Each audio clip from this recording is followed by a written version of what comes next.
Friend, आज आपको हम कक्षा 11 विषय समाजशास्त्र अध्याय 3 सामाजिक संस्थाओं को समझना अध्याय के बारे में अध्ययन कराएंगे। सबसे पहले जानेंगे परिचय। व्यापक अर्थ में संस्था का निकाय या प्रणाली सिस्टम को कहते हैं जो प्रथा, कानून अथवा दोनों के समन्वित रूपों के स्वीकृत नियमों के अनुसार कार्य करती है। समाज के क्रियाकलापों को नियंत्रित व्यवस्थित करने के लिए समाज में अनेक संस्थाएं कार्य करती है। इन्हीं और सामाजिक संस्थाएं कहा जाता है। सामाजिक संस्थाओं में परिवार भी सामाजिक संस्था का एक कार्य है, एक संस्था है। विवाह है, नातेदारी है, राजनीति, अर्थव्यवस्था, धर्म, शिक्षा आदि इसके उदाहरण है। किसके उदाहरण है? सामाजिक संस्थाओं के। सामाजिक संस्थाएं नागरिकों को अवसर उपलब्ध कराने के साथ साथ आवश्यकता अनुसार उन पर प्रतिबंध भी लगाती है। परिवार, विवाह और नातेदारी। परिवार, विवाह, नातेदारी समाज की महत्वपूर्ण संस्थाएं हैं।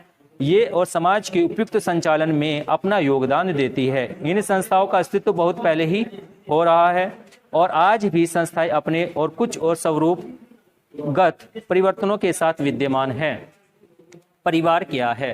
परिवार, फैमिली, मानव समाज की सबसे प्राचीन महत्वपूर्ण संस्थाओं में से एक है। परिवार नामक सामाजिक संस्था का अस्तित्व उस काल में भी था जब समाज में विवाह जैसी संस्थाओं का विकास नहीं हुआ था। परिवार का वह सामाजिक संस्था है जहां मनुष्य शिशु के रूप में जन्म लेता है तथा विभिन्न प्रकार के आश्रय, संरक्षण और सहयोग के द्वारा अपनी असहाय व्यवस्था को गुजरता है। परिवार का वह सामाजिक संस्था है जिसका प्रत्येक सदस्य व्यक्ति किसी न किसी और स्थिति में अवश्य होता है और सामान्य रूप से परिवार पर किसी न किसी प्रकार से आश्रित भी होता है। परिवार का अर्थ एवं परिभाषाएं। बोगार्ट्स के अनुसार, बोगार्ट्स जी परिवार को किस प्रकार से परिभाषित करते हैं? वह कहते हैं, परिवार एक छोटा सामाजिक समूह है जिसमें साधारण माता पिता एवं अधिक बच्चे होते हैं। दो या दो से अधिक जितने भी बच्चे होते हैं, माता पिता और बच्चे होते हैं, जिनमें स्नेह और उत्तरदायित्व का सम्मान होता है और नियमों का पालन पोषण उन्हें स्वनियंत्रित और सामाजिक प्रेरणा से संपन्न व्यक्ति और बनाने के लिए होता है। परिवार की प्रमुख विशेषताएं। सबसे पहले आता है प्राचीनतम सामाजिक संस्था। परिवार मानव और समाज की प्राचीनतम संस्था है। वह विभिन्न सामाजिक संस्थाएं मानव सभ्यता के विकास के फलस्वरूप क्रम से अस्तित्व में आई है, परंतु परिवार की संस्था आदिकाल से ही विद्यमान है। परिवार की संस्था विवाह संस्था से भी प्राचीन है। दूसरे नंबर पर आता है सार्वभौमिकता। परिवार एक ऐसा संघ है जो विश्व के समस्त समाजों में पाया जाता है।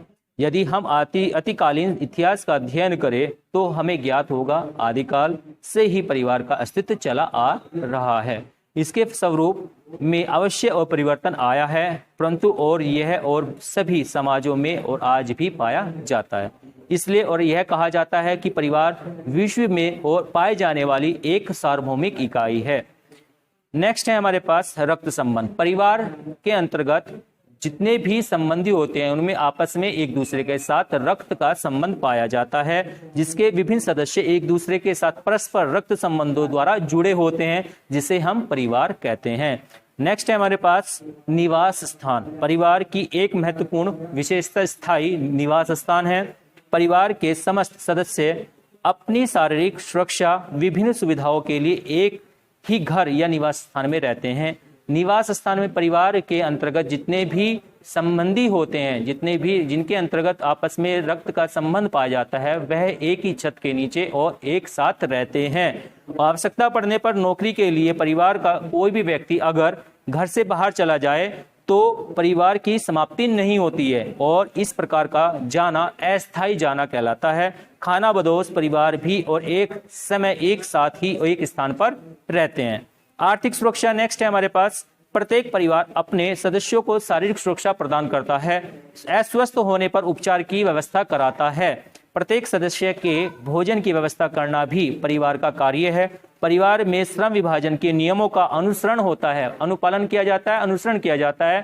परिवार के किसी भी एक व्यक्ति के द्वारा कार्यों को बांट देने पर हर एक व्यक्ति परिवार का उन कार्यों का अनुसरण, उनका पालन करता है और जिसका आधार लिंग आयु है। स्त्रियां घर पर खाने और पीने की व्यवस्था करती है और पुरुष घर के बाहर और अर्थोपार्जन के में लगे रहते हैं। प्रत्येक परिवार की अपनी और विशेष संपत्ति होती है जिस पर और उसका अपना अधिकार होता है। सामाजिक सुरक्षा नेक्स्ट है हमारे पास। परिवार के प्रत्येक सदस्य का परिवार के विशेष स्थान और तथा पद होता है, जैसे माता पिता, चाचा चाची, भाई बहन इत्यादि परिवार के सदस्य और अपने ही नहीं और अपितु परिवार की सामाजिक सुरक्षा के लिए जागरूक रहते हैं और इस प्रकार का प्रयास करते हैं कि सामाजिक और अपमान और आदि की नौबत न आ सके। नेक्स्ट है हमारे पास स्थायी तथा अस्थायी प्रकृति। परिवार एक स्थायी संगठन भी है, अस्थायी भी है। परिवार का निर्माण पति पत्नी से होता है, परंतु यदि और इनमें से किसी एक की मृत्यु हो जाती है या तलाक हो जाता है तो परिवार भंग हो जाता है। इस पर भी और संस्था के रूप में परिवार का स्वरूप स्थायी होता है, क्योंकि और एक परिवार के भंग हो जाने से परिवार नामक संस्था भंग नहीं हो जाती। आगे हम बात करेंगे विवाह संस्था के बारे में। मानव समाज में विवाह एक प्राचीन कालीन तथा महत्वपूर्ण संस्था है जो भी सार्वभौमिक अर्थात सभी समाजों में किसी न किसी रूप में पाई जाती है। हिंदू समाज में भी इसे विशेष महत्व प्रदान किया गया है। आश्रम व्यवस्था, क्योंकि हमारे वैदिक काल में व्यक्ति की आयु को 4 भागों में बांटा गया है। ठीक है, व्यक्ति की आयु जो है 100 वर्ष मानी गई है, जिसमें आश्रम व्यवस्था की पद्धति के अनुसार 4 भागों में बांटा गया है। पहले आता है ब्रह्मचर्य आश्रम, फिर आता है गृहस्थाश्रम, फिर वानप्रस्थ और फिर सन्यासी आश्रम।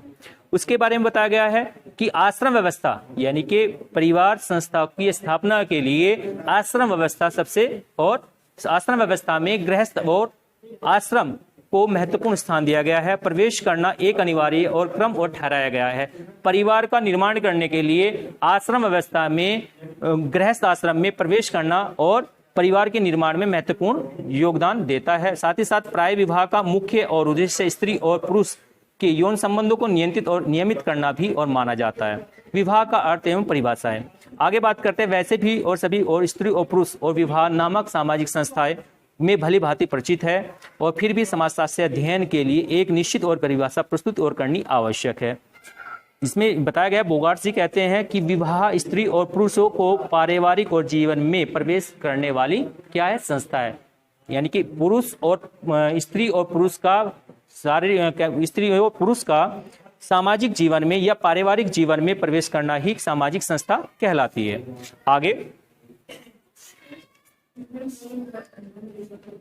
आगे हम बात करेंगे धर्म की।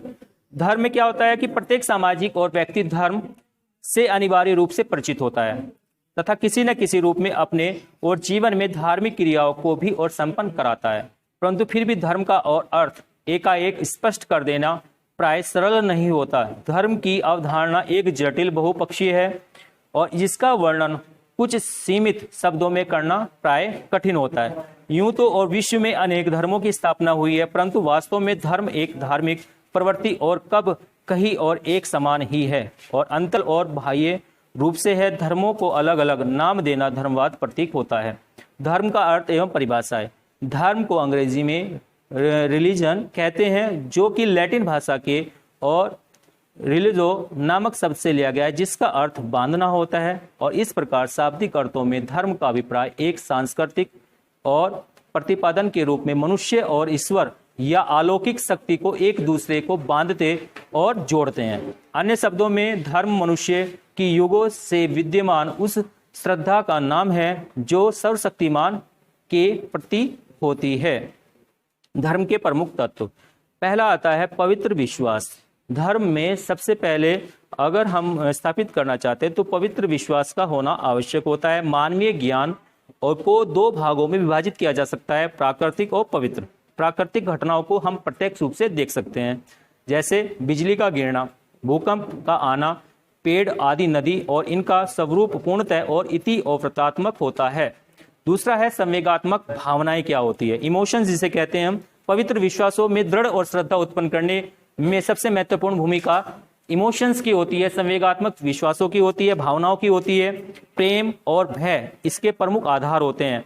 एक व्यक्ति प्रेम और विभोर होकर ईश्वर में श्रद्धा करता है और दूसरा देवी और विपत्तियों से भय से ईश्वर या भूतों की उपासना करता है। यानी कि विश्वास और डर का होना ही और धार्मिक संवेगात्मक भावनाओं को प्रेरित करता है। और धर्माचरण क्या होता है? प्रत्येक धर्म में देवी देवताओं को प्रसन्न करने के लिए कुछ रीतियां या विधियां होती है। इन और रीतियों और तथा और विधियों को ही आराधना कहा जाता है। आराधना का मूल उद्देश्य ईश्वर और देवताओं को प्रसन्न करना होता है, जिससे आराधना करने वाले को मुक्ति या मोक्ष की प्राप्ति होती है। प्रत्येक धर्म में आराधना और करने के अलग अलग ढंग होते हैं। धर्म के प्रतीक। प्रत्येक धर्म में अलौकिक शक्ति के प्रति श्रद्धा, विश्वास, आस्था को प्रकट करने के लिए कुछ प्रतीक निर्धारित कर लिए जाते हैं। वास्तव में प्रतीक अमूर्त तथ्यों या मूर्त प्रतिपादक होते हैं, जैसे कि कुछ वस्तुएं एवं स्थान, तीर्थ स्थान धर्म के प्रतीक माने जाते हैं। नेक्स्ट है हमारे पास धर्म के कार्य। धर्म के कार्यों में आता है, सबसे पहले आता है सामाजिक नियंत्रण में सहायक, यानी कि समाज में नियंत्रण स्थापित करने के लिए धर्म महत्वपूर्ण भूमिका निभाता है। दूसरा है हमारे पास नैतिकता का आधार। नैतिकता का आधार होता है धर्म।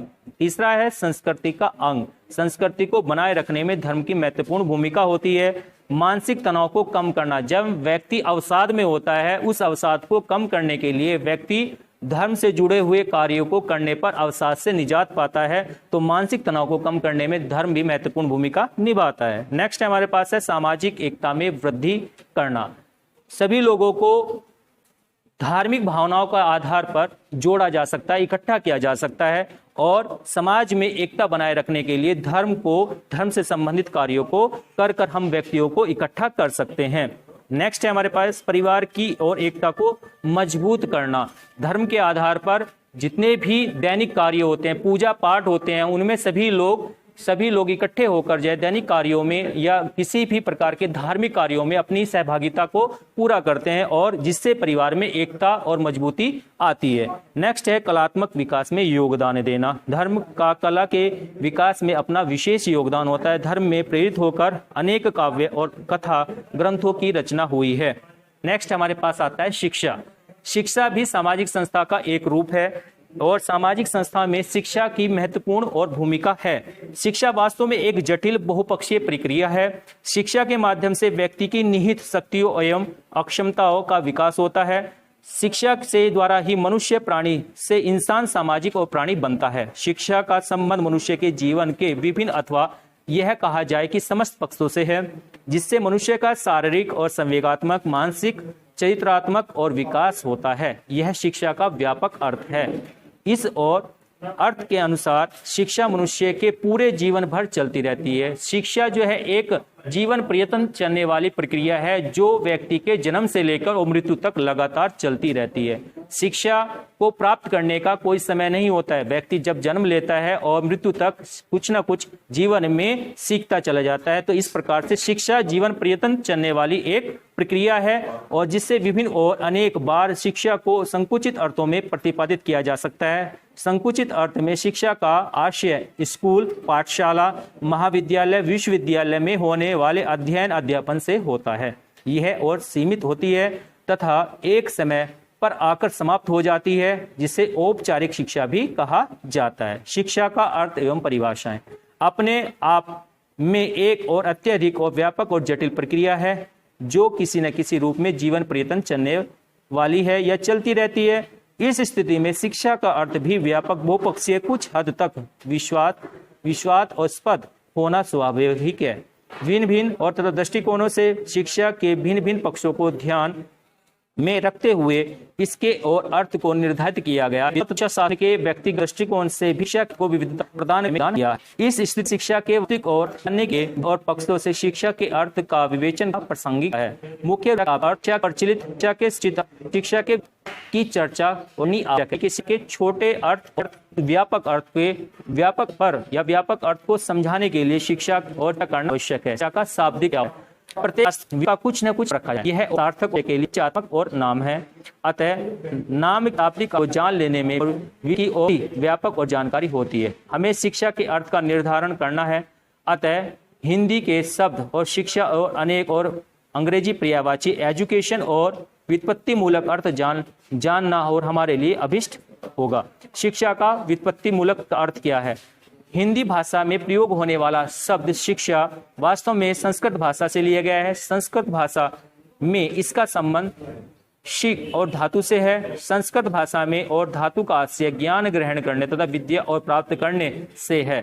व्युत्पत्ति मूलक अर्थ के आधार पर कहा जा सकता है कि शिक्षा वह और प्रक्रिया है जो ज्ञान और विद्या और प्राप्त करने का प्रदान करने का माध्यम होती है। शिक्षा के माध्यम से हम अपने ज्ञान और विद्या को प्राप्त करते हैं और अनेक विद्वान शिक्षा के इसी अर्थ को स्वीकार करते हुए शिक्षा की व्याख्या और व्यवस्था करने के पक्ष में है। एजुकेशन का व्युत्पत्ति मूलक अर्थ क्या है? एजुकेशन शब्द की उत्पत्ति लैटिन भाषा से हुई है। विद्वानों का विचार है एजुकेशन शब्द का संबंध लैटिन भाषा के 3 शब्दों से एजुकेटम, ठीक है, एजुकेशियम और एजुकेयर, एजुशेयर से हुआ है। इन तीनों की और शब्दों की रचना जो लैटिन भाषा में लगभग समान अर्थ है। इस और शब्दों में क्रम से अर्थ और विकसित करना, निकालना और आगे बढ़ना, बाहर निकालना और या शिक्षित करना ही शिक्षा का अर्थ माना जाता है। शिक्षा का सामान्य रूप से और प्रचलित अर्थ क्या है? शिक्षा के शाब्दिक अर्थ के अतिरिक्त अनेक सामान्य रूप से प्रचलित अर्थ की भी चर्चा की जाती है। समाज में अधिकांश व्यक्ति शिक्षा के इसी अर्थ से परिचित है। इस अर्थ के अनुसार विभिन्न विषयों से संबंधित कुछ तथ्य तथा सूचनाओं की भी और माध्यम से प्राप्त कर लेना, एकत्र और कर लेना भी शिक्षा कहलाता है। आगे, शिक्षा का संकुचित अर्थ। शिक्षा के सामान्य प्रचलित को प्रस्तुत और करते समय और स्पष्ट किया गया है कि शिक्षा एक व्यापक प्रक्रिया है। इसका अर्थ सरलता से स्पष्ट किया जा सकता है। इसलिए एक दृष्टिकोण से शिक्षा के संकुचित अर्थ का भी प्रतिपादन किया जाता है। इस दृष्टिकोण से शिक्षण कार्य के लिए विधिवत स्थापित की गई शिक्षा संस्थाएं, पाठशाला, स्कूल, कॉलेज, विश्वविद्यालय आदि ज्ञान प्राप्त करने की प्रक्रिया ही शिक्षा है। शिक्षा का व्यापक अर्थ। अनेक विद्वानों ने शिक्षा की प्रक्रिया की और व्याख्या अपने व्यापक अर्थ में की है। इस अर्थ के अनुसार ज्ञान प्राप्ति माध्यम के रूप में एक अति और व्यापक और जटिल प्रक्रिया है और इस रूप में शिक्षा जन्म के साथ ही प्रारंभ हो जाती है, जीवन भर निरंतर चलती रहती है, काल अवधि के और ही समान। इस अर्थ के अनुसार शिक्षा और प्रदान करने अथवा ग्रहण करने का क्षेत्र भी सम्मिलित और नहीं होता, अर्थात शिक्षण का क्षेत्र शिक्षा और संस्था तक ही सीमित नहीं होता, बल्कि और पूरा या अपूरा जगह शिक्षा ग्रहण करने एवं तथा शिक्षा प्रदान करने का क्षेत्र है। शिक्षा की विशेषताएं क्या है? पहला है निरंतर चलने वाली प्रक्रिया। शिक्षा एक निरंतर चलने वाली प्रक्रिया है जो जन्म से लेकर और मृत्यु तक लगातार चलती रहती है। दूसरा है हमारे पास शिक्षण संस्थाओं तक सीमित नहीं है। सामान्य रूप से शिक्षण संस्थाएं स्कूल, कॉलेज से संपन्न होने वाली गतिविधियों को ही और शिक्षा माना जाता है, परंतु यह सत्य नहीं है। शिक्षा की एक उल्लेखनीय विशेषता यह है कि यह शिक्षण संस्थाएं तक ही सीमित नहीं है, बल्कि जीवन के समस्त क्षेत्रों में संबंध रखती है और सचेतन प्रक्रिया। एक दृष्टिकोण से शिक्षा को सचेतन प्रक्रिया भी स्वीकार किया जाता है। शिक्षा की यह विशेषता अनुसार शिक्षा को जानबूझकर ग्रहण किया जाता है तथा इसके लिए भी प्रयास करने पड़ते हैं। शिक्षा की प्रक्रिया में काफी हद तक नियमितता बनी रहती है। विकास की प्रक्रिया। शिक्षा की एक उल्लेखनीय विशेषता यह भी है कि इसमें माध्यम से व्यक्ति का विकास होता है। यह और कहा जाता है कि शिक्षा के माध्यम से व्यक्ति के आंतरिक गुणों तथा निहित शक्तियों का प्रकटीकरण होता है। यह विशेषता को ध्यान में रखते हुए कहा जा सकता है कि शिक्षा की प्रक्रिया में बाहर से कुछ भी थोपना संभव नहीं है।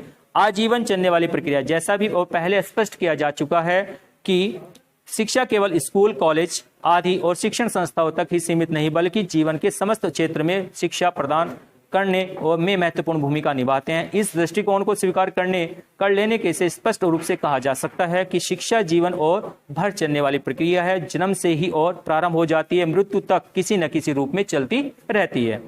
आगे हम बात करेंगे द्विमुखी प्रक्रिया। शिक्षा की विशेषता का उल्लेखनीय और करते हुए जॉन एडम ने शिक्षा को द्विमुखी प्रक्रिया बताया है। इस और विशेषता का और विस्तृत और विश्लेषण और प्रतिपादन मुख्य रूप से शिक्षा शास्त्री एडम ने किया है और सर्वप्रथम जॉन और एडम ने स्पष्ट किया है कि शिक्षा के दो और व्यक्ति सम्मिलित होते हैं जो एक दूसरे को निरंतर प्रभावित करते हैं। एडम ने ही और शब्दों में शिक्षा और एक द्विमुखी प्रक्रिया माना है, जिसमें एक व्यक्ति दूसरे और व्यक्ति को प्रभावित करता है, जिससे और उसके विकास में परिवर्तन आए। और यह भी कहा जाता है कि शिक्षा की प्रक्रिया के अंतर्गत शिक्षक के प्रयासों के द्वारा बालक के व्यवहार एवं विकास में परिवर्तन आता है। सामान्य रूप से शिक्षक के व्यक्तित्व का बालक के व्यक्तित्व पर प्रभाव पड़ता है। इसके अतिरिक्त ज्ञान के विभिन्न अंगों का प्रयोग करके भी और बालक के विकास को प्रभावित किया जाता है। शिक्षा प्रक्रिया जो जब और दो द्विमुखी प्रक्रिया कहा जाता है, तब शिक्षा का एक ध्रुव पोल शिक्षक होता है, यानी कि द्विमुखी प्रक्रिया के अंतर्गत दो चीजें रखी जाती है, जिस पर एक सिरे पर शिक्षक होता है और दूसरे सिरे पर बालक होता है। इसलिए जॉन एडम ने अपने वाक्यांश में कहा है कि द्विमुखी प्रक्रिया के अंतर्गत कि शिक्षा दो पोल पर चलती है, पहले पोल पर शिक्षक होता है, दूसरे पोल पर बालक होता है। अब हम बात करेंगे जॉन डीवी की। जॉन डीवी ने शिक्षा को त्रिमुखी प्रक्रिया माना है। वो कैसे माना है? कुछ विद्वानों ने शिक्षा की प्रक्रिया में निहित प्रक्रियाओं का उल्लेख करते हुए एक त्रिमुखी प्रक्रिया माना है, और इस मान्यता के अनुसार शिक्षा के 3 अंग होते हैं। द्विमुखी प्रक्रिया में जॉन और एडम्स ने द्विमुखी प्रक्रिया बताया, जिसमें 2 पोल होते हैं, शिक्षक और बालक होते हैं। लेकिन जॉन डीवी की प्रक्रिया में शिक्षा के 3 अंग माने गए, 3 पोल माने गए हैं, जिसमें एक तरफ एक सिरे पर होता है शिक्षक, दूसरे सिरे पर पाठ्यक्रम होता है और तीसरे सिरे पर बालक होता है। इस मान्यता के अनुसार शिक्षक तथा बालक के मध्य पाठ्यक्रम के और माध्यम से संबंध स्थापित होता है। शिक्षा को एक त्रिमुखी प्रक्रिया स्थापित करने के लिए जॉन डीवी ने अपने दृष्टिकोण से व्याख्या प्रस्तुत की है। जॉन डीवी ने अनुसार शिक्षा की प्रक्रिया में मनोवैज्ञानिक स्थापित और करने के लिए जॉन डीवी ने अपने दृष्टिकोण की व्याख्या प्रस्तुत करते हुए जॉन डीवी के अनुसार शिक्षा की और प्रक्रिया में मनोवैज्ञानिक पक्ष के साथ साथ ही सामाजिक पक्ष को भी समान रूप से महत्व दिया है। शिक्षा की प्रक्रिया सदैव समाज में रहकर चलती रहती है। समाज के द्वारा ही शिक्षा को प्रारंभ किया जाता है और समाज से ही शिक्षा का प्रारंभ होता है। समाज में बिल्कुल अलग रहकर शिक्षा की प्रक्रिया का चल पाना संभव नहीं होता है। समाज से अगर शिक्षा को अलग कर दिया जाए तो शिक्षा का चल पाना संभव नहीं है। यह भी कहा जा सकता है कि समाज के सहयोग से ही और बालक का मनोवैज्ञानिक विकास भी सुचारू रूप से हो सकता है। शिक्षा के कार्य क्या है? नंबर 1 पर आता है राष्ट्रीय विकास में योगदान, कि राष्ट्र के विकास में शिक्षा की महत्वपूर्ण भूमिका होती है। राष्ट्रीय जीवन में शिक्षा का एक मुख्य कार्य राष्ट्रीय विकास में योगदान करना होता है। वास्तव में किसी भी राष्ट्र को समुचित विकास के लिए आवश्यक होता है कि उसके अधिक से अधिक नागरिक शिक्षित हो। किसी भी राष्ट्र को अगर हम समृद्ध और शक्तिशाली बनाना चाहते हैं तो उस राष्ट्र के व्यक्तियों को, उस राष्ट्र के नागरिकों का शिक्षित होना अत्यधिक आवश्यक होता है। अधिकांश नागरिकों के अशिक्षित होने से और स्थिति में कोई भी राष्ट्र किसी भी और क्षेत्र में उन्नति प्रगति नहीं कर सकता है। नेक्स्ट है हमारे पास राष्ट्रीय एकता के विकास में योगदान। राष्ट्रीय और जीवन में शिक्षा का एक उल्लेखनीय कार्य राष्ट्रीय एकता को मजबूत और बनाए रखना है। हमारे देश के संदर्भ में शिक्षा का यह कार्य और अधिक महत्वपूर्ण है, क्योंकि हमारे देश में बहुपक्षीय विविधताएं विद्यमान है। जातिगत, भाषागत, धार्मिक, क्षेत्रीय विविधता हमारे और राष्ट्रीय एकता के लिए बाधक और कारक है। इन कारकों में विद्यमान होने के कारण राष्ट्रीय एकता के लिए इसकी भूमिका महत्वपूर्ण हो जाती है। भावात्मक एकता में वृद्धि, राष्ट्र की उन्नति और प्रगति भावात्मक एकता भी अति आवश्यक होती है। हमारे देश में विभिन्न और क्षेत्र के रीति रिवाज, प्रथाएं, परंपराएं, रहन सहन में बहुत और अधिक और भिन्नताएं विद्यमान है। इस स्थिति में देश के और विभिन्न और भागों में नागरिक भावात्मक एकता को विकसित करने और तथा बनाए रखने के लिए आवश्यक होते हैं। साथ ही साथ शिक्षा के हमें किए जा सकते हैं, और यह कहा जाता है कि शिक्षा का एक मुख्य कार्य देश के नागरिक में भावात्मक एकता में वृद्धि करना होता है। नेक्स्ट हमारे पास है सार्वजनिक और हित के लिए व्यक्तिगत हित के बलिदान का भाव विकसित करना। ये भी और शिक्षा की क्या मानी जाती है? आवश्यकता मानी जाती है। योग्य कार्यकर्ता तैयार करना शिक्षा में, जैसे राष्ट्र जीवन में शिक्षा का एक महत्वपूर्ण कार्य योग्य, निपुण और कार्यकर्ता तैयार करना है। वास्तव में योग्य, निपुण व्यक्ति ही राष्ट्रीय उन्नति तथा प्रगति में योगदान देते हैं। ऐसे व्यक्ति सभी कार्यों का उत्तम और ढंग से करते हैं। औद्योगिक, व्यावसायिक, अनुसंधान के क्षेत्र में योग्य व्यक्तियों द्वारा उल्लेखनीय कार्य किए जाते हैं तथा राष्ट्र प्रगति करता है। इस प्रकार के योग्य और निपुण और व्यक्ति शिक्षा के माध्यम से तैयार किए जाते हैं। नेक्स्ट है सामाजिक विकास का कार्य। शिक्षा समाज में जो विकास के कार्य होते हैं उनमें भी अपना महत्वपूर्ण और योगदान देती है। सभ्यता और संस्कृति के संरक्षण का कार्य। अगर देश, किसी भी देश के व्यक्ति पढ़े लिखे होंगे, शिक्षित होंगे, तो वह अपने देश की सभ्यता और संस्कृति का सम्मान करेंगे और उसको आगे ले जाएंगे। आगे हमारे पास आता है योग्य नागरिकों का निर्माण। योग्य नागरिकों को, किसी भी देश को विकसित बनाने के लिए, किसी भी देश को उन्नति बनाने के लिए उस देश के व्यक्तियों का पढ़ा लिखा होना बहुत ही आवश्यक है। योग्य और अच्छे नागरिकों के लिए शिक्षा महत्वपूर्ण भूमिका निभाती है। नेतृत्व के लिए प्रशिक्षण और प्रदान करना। जनतांत्रिक और देशों में कुशल नेतृत्व का भी विशेष महत्व होता है। जनतंत्र की सफलता के लिए योग्य, अनुभवी और कुशल नेताओं का होना भी अति आवश्यक है। अतः कहा जा सकता है कि शिक्षा का एक कार्य युवक के नेतृत्व के गुणों के विकास के लिए समुचित और प्रशिक्षण की व्यवस्था करना होता है। नेक्स्ट है हमारे पास अंतर्राष्ट्रीय सद्भावना के विकास का कार्य करना। आज प्रत्येक राष्ट्र और राष्ट्रीय और जीवन अंतर्राष्ट्रीय क्षेत्र में भी जुड़ा हुआ है। विभिन्न और क्षेत्रों में विश्व के विभिन्न और राष्ट्रों को पारस्परिक सहयोग से कार्य करने पड़ते हैं और अब विभिन्न राष्ट्र परस्पर पूरक रूप से कार्य करते हैं। इस प्रकार की वर्तमान परिस्थितियों के अंतर्राष्ट्रीय सद्भावनाओं के महत्व को स्वीकार किया जा चुका है। आगे हम बात करते हैं सामाजिक नियंत्रण में शिक्षा की भूमिका। जैसे व्यक्तित्व का विकास करना, पर्सनैलिटी को डेवलपमेंट करने के लिए शिक्षा महत्वपूर्ण भूमिका निभाती है। व्यक्तित्व को कैसे निखारती है शिक्षा, उसके बारे में बताया गया है। औपचारिक शिक्षा के माध्यम से व्यक्ति और अच्छे गुण सीखता है। जो व्यक्ति शिक्षित होता है वह अच्छे गुणों को डेवलप करता है, व्यक्तित्व का विकास करता है। इन गुणों और अच्छे व्यक्तित्व से वह अच्छा नागरिक बनने का प्रयास करता है या वह अच्छा नागरिक बनता है। इस प्रकार वह स्वतंत्र समाज के आदर्शों अनुकूलों का व्यवहार करता है। शिक्षा को व्यक्तित्व के विकास का एक प्रमुख साधन माना जाता है। नेक्स्ट पॉइंट है हमारे पास सामाजिक और व्यवहार का नियमन। शिक्षा मूल्य और आदर्शों तथा मतों के संचार द्वारा व्यक्ति को सामान्य व्यवहार करने की प्रेरणा देती है, जिससे और उसका व्यवहार नियमित होता है। शिक्षा के माध्यम से ही हम सीखते हैं कि किस प्रकार का व्यवहार और करना उचित है, किस प्रकार का अनुचित है। शिक्षा उचित व्यवहार की प्रेरणा और देकर मानव के सामाजिक व्यवहार को नियमित करती है। अनुकूलन। शिक्षा सामाजिक परिस्थितियों के अनुकूलन और करने में सहायता प्रदान कर सामाजिक नियंत्रण में सहायता प्रदान करती है। शिक्षा के माध्यम से ही समाज में पाए जाने वाली विभिन्नताओं का ज्ञान होता है, व्यक्ति का दृष्टिकोण व्यापक होता है और जिस अनुकूलन में सहायता मिलती है। आर्थिक सुरक्षा। शिक्षा आर्थिक सुरक्षा प्रदान करने के अवसर उपलब्ध कराकर भी सामाजिक नियंत्रण रखने में सहायक होती है। वस्तुतः शिक्षा का प्रमुख उद्देश्य ही और व्यक्ति को आर्थिक दृष्टि से निर्भर बनाता है। आजीविकोपार्जन में सहायता देना उसका और तकनीकी ज्ञान बढ़ाता है। नेक्स्ट पॉइंट है हमारे पास भौतिक, बौद्धिक और नैतिक विकास करना। शिक्षा व्यक्ति के भौतिक, बौद्धिक और नैतिक विकास में सहायक है। इस और बहुमुखी विकास द्वारा व्यक्ति तार्किक बन जाता है और समाज के आदर्शों के अनुरूप ही व्यवहार करता है। नेक्स्ट पॉइंट है संस्कृति का हस्तांतरण। शिक्षा संस्कृति की एक पीढ़ी से दूसरी पीढ़ी में स्थानांतरित होती है और साथ ही साथ यह सहायता देकर भी और सामाजिक नियंत्रण को बनाए रखने में महत्वपूर्ण भूमिका देती है। शिक्षा के द्वारा ही और बच्चों को अपनी सामाजिक और विरासत का ज्ञान प्राप्त होता है। शिक्षा से ही व्यक्ति एक पीढ़ी से दूसरी पीढ़ी के बारे में जानता है। तनाव पर नियंत्रण। तनाव को नियंत्रण स्थापित करने के लिए शिक्षा महत्वपूर्ण भूमिका निभाती है। शिक्षा व्यक्ति के अनुकूलनशीलता को प्रोत्साहित देती है। साथ ही साथ यह तनाव पर नियंत्रण रखने में सहायक है। यह व्यक्तियों को नवीन परिस्थितियों यानी कि नई परिस्थितियों से लड़ने के लिए भी मजबूत बनाती है और उन्हें अनुकूलन रखना भी सिखाती है। शिक्षा और भी सामाजिक नियंत्रण में और इसका महत्व स्पष्ट होता है। आगे हम बात करेंगे महत्वपूर्ण तथ्यों के बारे में। नागरिक उस प्रत्येक व्यक्ति को नागरिक मानता है कि राजनीतिक और समाज का सदस्य होता है। प्रत्येक नागरिक की सदस्यता के साथ कुछ और अधिकार कर्तव्य जुड़े होते हैं। श्रम विभाजन क्या होता है? श्रम विभाजन से आशय कार्य के उस विशिष्टीकरण से है जिसकी सहायता से भिन्न भिन्न प्रकार के कार्यों को संबंधित उत्पादन और प्रणाली से जोड़ा जाता है।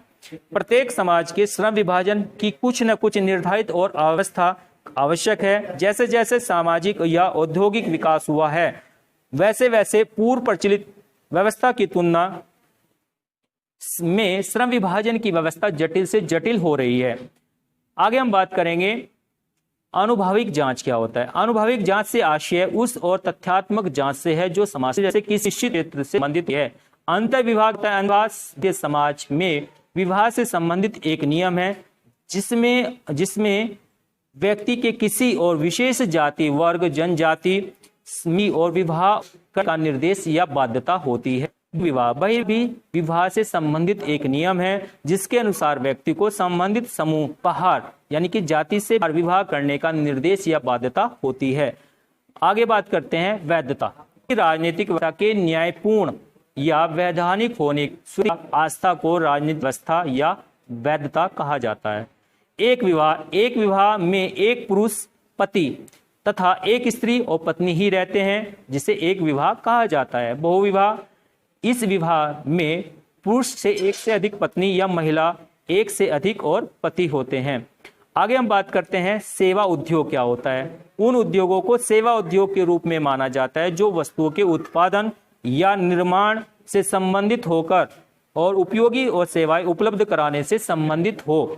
राज्य समाज, जिस समाज में औपचारिक सरकारी तंत्र पाया जाता है उस समाज को राज्य और समाज के रूप में जाता है। राज्य विहीन समाज, जिस समाज में सरकार को औपचारिक संस्थाएं नहीं पाई जाती उस समाज को राज्य विहीन समाज माना जाता है।